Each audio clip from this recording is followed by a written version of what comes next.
Assalamualaikum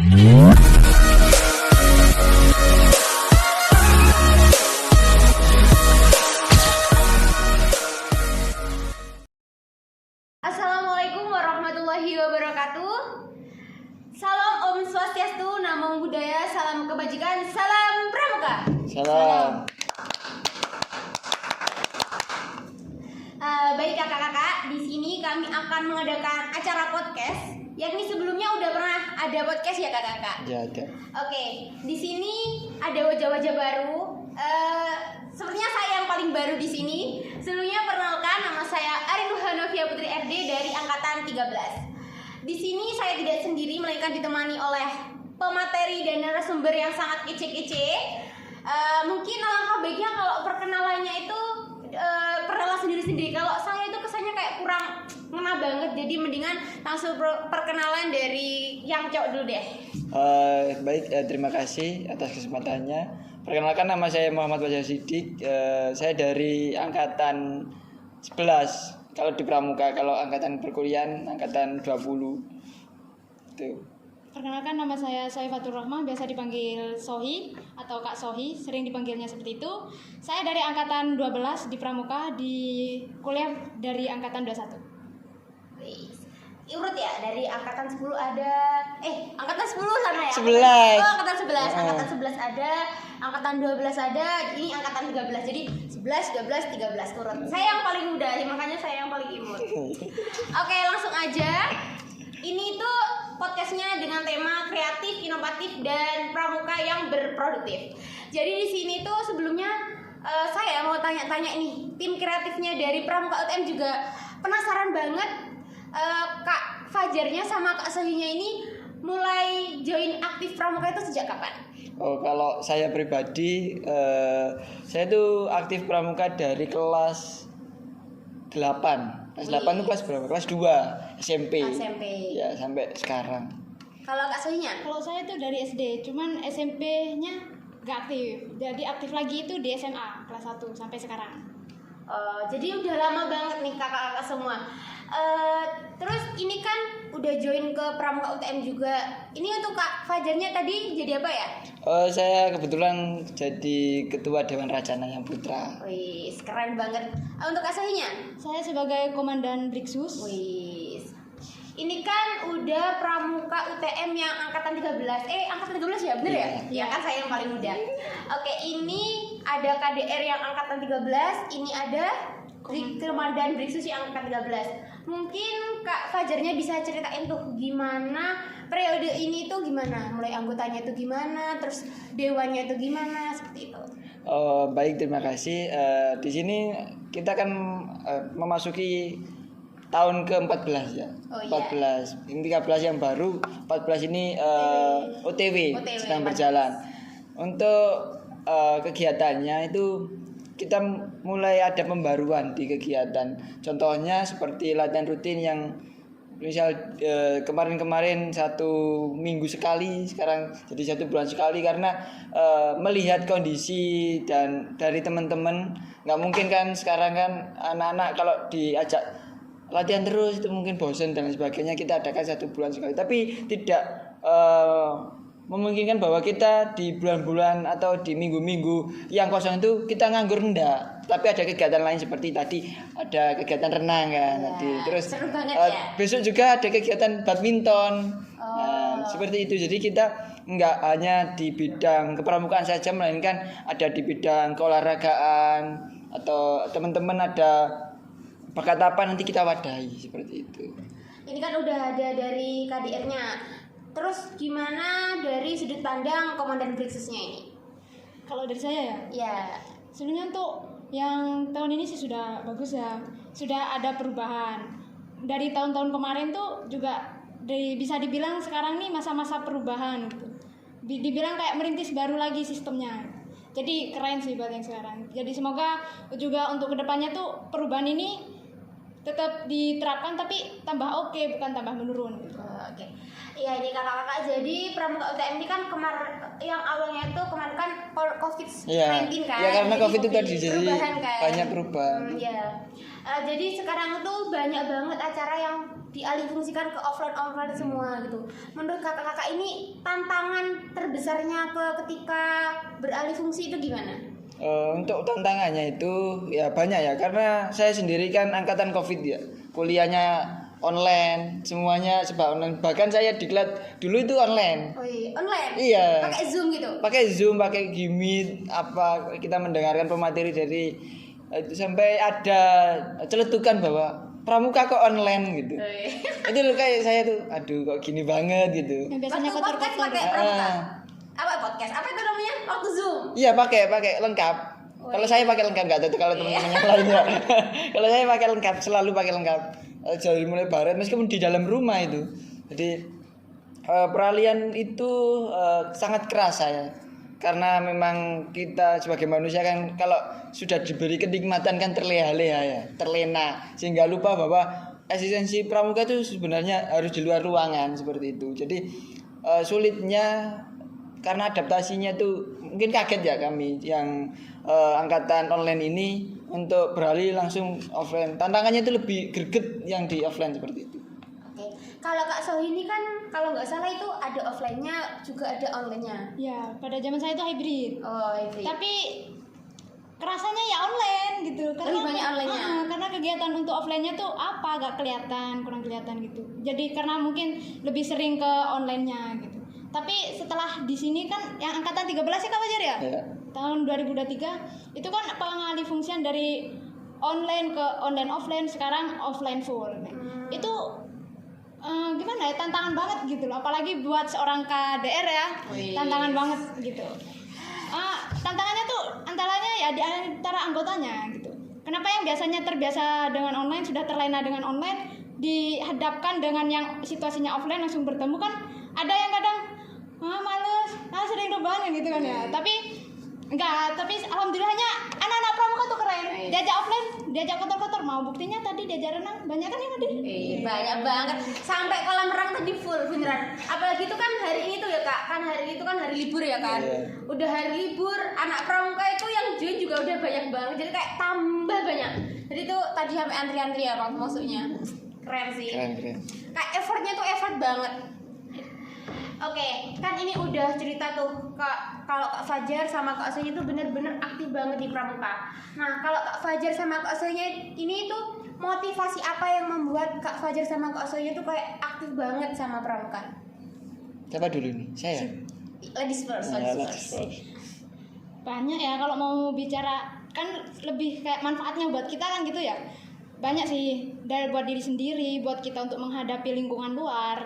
Itu sebenarnya bisa kita cari itu di pramuka. Kayak cara beradaptasi yang benar di pramuka juga diajarkan kan. Ada materi leadership kan gitu. Kepemimpinan di pramuka juga diajarkan. Itu benar-benar dibutuhkan bagi orang-orang, apalagi kita yang sudah anak perkuliahan ya Kak Fajar ya. Iya, betul. Yang pastinya tuh hadapannya sama orang luar. Itu benar-benar dibutuhkan. Selain itu juga manfaatnya apa? Kita benar-benar bisa kayak beradaptasi. Meskipun kita prodinya, saya pun prodi agribisnis yang notabene gak bisa dilihat gak bisa ngajar ya, tapi buktinya saya megang SD bisa ngajar kan juga Keren ya. keren gitu ya. Kalau Kak Fajar ini motivasinya apa nih? Saya itu tergerak. Kenapa dari SMP terus SMA dan lain sebagainya. Saya itu dulu itu termasuk anak yang introvert.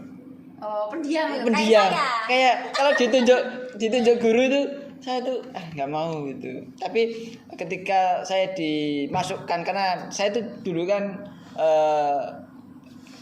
sedikit-sedikit cerewet ya, nggak introvert, terlalu introvert nggak, sedikit-sedikit cerewet. Terus ada kakak kelas yang ini aja dimasukkan jadi dulu tuh namanya Dewan Kerja Galang karena dulu bekerja ya. Terus masukkan aja, terus kok ternyata saya kira pramuka itu panas-panasan, terus disuruh kotor-kotor, ternyata enggak. Di situ ada yang seperti yang dikatakan Kak Sohi terkait leadership dan followership ya. Terus bagaimana cara kita membaur, karena kan lomba apa ya? Bukan lomba apa? Logonya itu apa ini? Ini loh apa? Tunas kelapa yang bisa ditaruh dimanapun itu bisa tumbuh. Jadi kita itu ditaruh dimanapun harus tumbuh. Seperti saya sekarang, saya orang Jawa yang dulu nggak tahu Madura itu seperti apa. Saya disuruh ke Madura untuk mendapatkan ilmu yang lebih bagus lagi, mendapatkan gelar sarjana mungkin ya.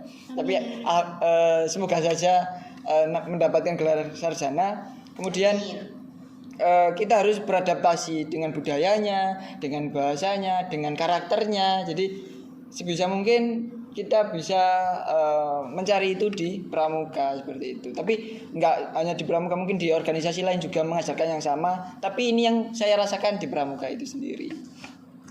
Oke, itu adalah motivasi dari keikutsertaan pramukanya Kak Fajar sama Kak Sohi. Ini kan Kak Fajar udah semester 6, Kak Sohinya udah semester 4. Ini kan udah masa-masa aktifnya di perkuliahan yang kayak tugasnya tuh banyak banget, numpuk banget. Itu gimana caranya Kak Fajar sama Kak Sohi itu memanage waktu biar tetap bisa join pramuka, terus tetap aktif di perkuliahan? Kalau dari saya, prinsip saya itu tidak ada orang yang sibuk. Hanya ada orang yang tidak bisa meluangkan waktu untuk mana dari perkuliahan, mana yang organisasi seperti itu. Jadi kita kan sudah besar nih, jadi tahu mana yang harus didahulukan dan tidak. Kalau saya sih manajernya ya dibuat event aja. Kan kuliah kan hidup itu sudah repot ya. Jadi jangan repot-repot seperti panitia. Kalau dari Kak Sohinya gimana nih? Kalau dari saya mengenai memanage waktu ya Kak ya.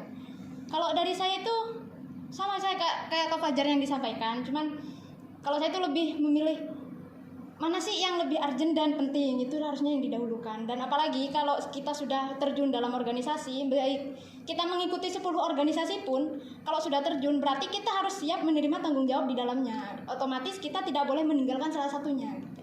Jadi benar-benar tidak ada yang dikesampingkan, tapi semuanya sama-sama jalan gitu. Biar kita juga dapat barokahnya dari keorganisasian itu gitu. Kalau kita cuman daftar nyumbang nama ya percuma dong, nggak dapat apa-apa, keluar selesai lulus apa, kan kita kuliah teori ya. Mungkin di organisasi apalagi kepramukaan banyak yang benar-benar kita terjun ke masyarakat, berbaur sama masyarakat. Nah itu benar-benar kayak bermanfaat. Apalagi saya yang notabene adalah seorang agribisnis yang sering ini sama orang petani. Dan di pramuka pun juga ada ya, di pramuka kita pengabdian desa kan? Iya, ada. Nah itu kayak bener bermanfaat, membantu gitu kan. Jadi nggak ada yang namanya di organisasi tuh minus, enggak. Kalau kita bisa membawanya ke positif ya bakal positif, tergantung dari pribadinya. Oke. Itu adalah tips-tips dari Kak Fajar sama Kak Sohinya. Jadi ya teman-teman semua yang lihat video ini tuh, kalaupun ikut organisasi, ikut event-event sebuah kepanitiaan itu kayak nggak usah ngerasa kayak kayaknya ini tuh bakalan capek gitu, nggak. Soalnya tuh pasti di dalam event tersebut, di dalam organisasi tersebut akan mendapatkan kayak menambah skill kalian gitu kan. Terus juga ada sih kayak pramuka itu dikenal kotor-kotoran gitu kan. Padahal itu di pramuka itu juga diajarkan leadership gitu kan ya. Terus juga tadi Kak Sohinya bilang, Kak Sohi meskipun dari jurusan agribisnis ada loh di pramuka itu yang terjun juga di masyarakat seperti di PPD ya. Pramuka Pengabdi Desa. Ya, Pramuka Pengabdi Desa. Oke, untuk acara-acara besar yang mau diadakan di Pramuka UTM ini apa Kak? Ya kalau lebih dekat lagi itu ada KMD sama P3M. Nah, P3M ini termasuk acara tahunannya, tapi dilaksanakan 2 tahun sekali. Karena acaranya besar se-Jawa Timur dan itu lingkup SMA. Perlombaan ini. Oh, kalau yang P3M itu dari bisik-bisik tim kreatif nih katanya tuh penanggung jawabnya tuh Kak Sohinya nih. Mungkin dari Kak Sohi mungkin bisa cerita-cerita gimana persiapannya nih. Ya kebetulan juga saya diamanahi sebagai ketua pelaksananya. Keren banget. Berarti terima kasih juga buat kadernya, berarti benar-benar percaya sama saya. Semoga tidak ini ya mengecewakan kadernya. Tapi untuk persiapan sampai saat ini kurang lebih 35 sampai 40% lah untuk kemarin sudah rapat pengembangan 1, nunggu rapat pengembangan 2. Jadi kan sudah konsep kasarannya kita sudah membentuk, tinggal dirincinya lagi. Kalau P3M ini untuk kakak-kakak ambalan ya? Iya, ambalan penegak. Oh, oke. Jadi untuk kakak-kakak Dewan Ambalan, kakak-kakak penegak ya, Iya. yang mungkin lihat video ini jangan lupa join ke acara P3M Pramuka UTM yang keberapa nih Kak? Yang kelima. Oh, yang kelima. Nanti tuh di sana acaranya seru banget. Nanti di sana juga ada banyak perlombaan juga. Nanti juga ada bakalan banyak hadiahnya ya. Oke. Mungkin ini udah banyak cerita banget dari Kak Fajarnya, Kak Selihnya. Dapat diambil motivasi juga, inspirasi juga.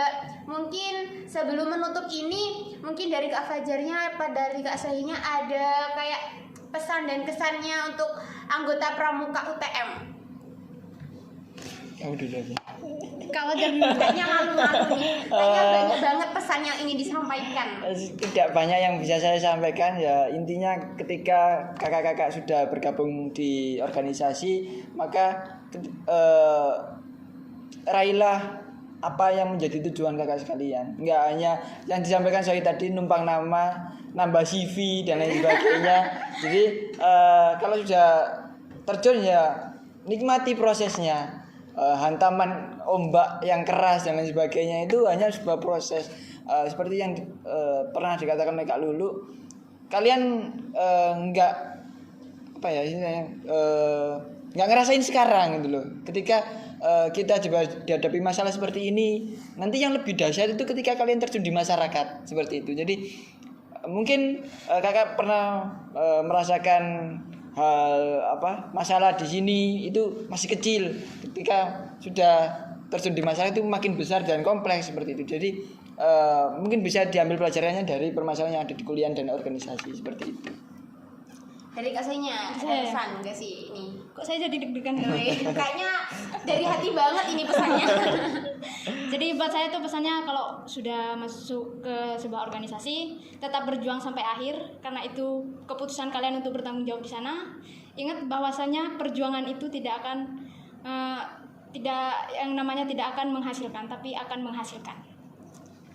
Oke, ini adalah pesan dan kesannya dari Kak Fajar sama Kak Selih. Mungkin dari saya satu kata aja sih, enggak satu kata sih. Kak Nyari tuh banyak banget kata-katanya ya. Mungkin kalau dari saya itu nggak ada suatu hal itu, usaha itu nggak pasti nggak akan mengkhianati hasilnya. Tapi untuk kakak-kakak semua harus tetap semangat meskipun banyak rintangan di kedepannya. Oke, mungkin cukup sekian podcast pada siang hari ini. Thank you for watching. Wassalamualaikum warahmatullahi wabarakatuh. Jangan lupa like, subscribe, and share, and apalagi cut.